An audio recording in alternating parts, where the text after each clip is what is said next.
असर खां मारियो वियो आहे, तेल कढ़ाई काढ़ियो वियो आहे, पोइ हुनजी रांदी अचे थी रीत निराली।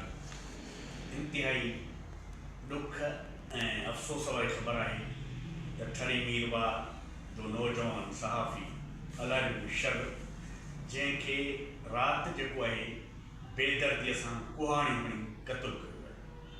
सॼी सिंध में जेके सहाफ़ी आहिनि उहे हक़ ऐं सच जे कलम सां उते जे माण्हुनि जो इशू ऐं मसइला मुख़्तलिफ़ क़ुवतुनि ताईं पहुचाइनि था, पर हिते जी जेका बेहस होताकी सिस्टम आहे ऐं माण्हू आहिनि उहे उन्हनि खे तकलीफ़ थी थिए त हीअ सहाफ़ी जेको आहिनि आवाम जो आवाज़ु छो बणंदो आहे। जॾहिं माण्हुनि खे जस्टिस न मिलंदो आहे, इंसाफ़ न मिलंदो आहे, त पोइ माण्हू प्रेस क्लबनि जो रुख़ कंदा ऐं उन्हनि सहाफ़ियुनि में ईमान रखंदा आहिनि। अलारिम शर हिकिड़ो बहादुर बाकिरदार ऐं सहाफ़ी हो जेको इलाइक़े जे माण्हुनि जे ॾुखनि ऐं सूरनि खे मीडिया जे नज़र कंदो हो ऐं उन्हनि जा जेके दर्द ऐं आहिनि उहे ज़ाहिर कंदो हो। उन करे उन्हनि क़ुवतुनि जेके चाहिनि था त हीअ सहाफ़ी माण्हुनि जो आवाज़ आहिनि, हीअ सहाफ़ी माण्हुनि जी ज़बान आहिनि,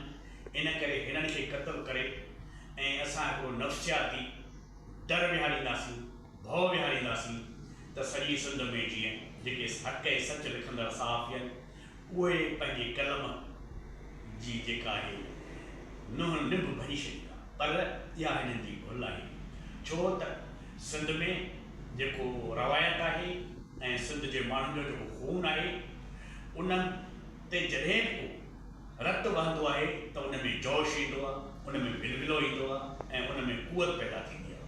उन करे आउं सम्झां थो त अलारिम शर जो जेको खून आहे इहो जिदत पैदा कंदो, इहो हौसलो पैदा कंदो।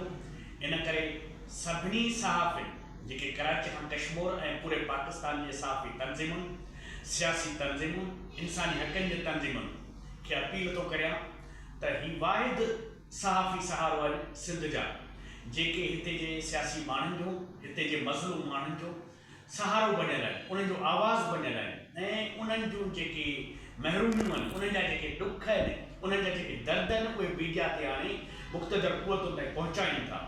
हाणे उन्हनि खे उन मफ़ाद परस्त तबिके, जागीरदार तबिके जे उन्हनि माण्हुनि जिन जो चहिरो जेको मकरूह चहिरो आहे उहो वाक़ुफ़ थिए, उन करे हुननि हिननि खे मारणु शुरू कयो आहे।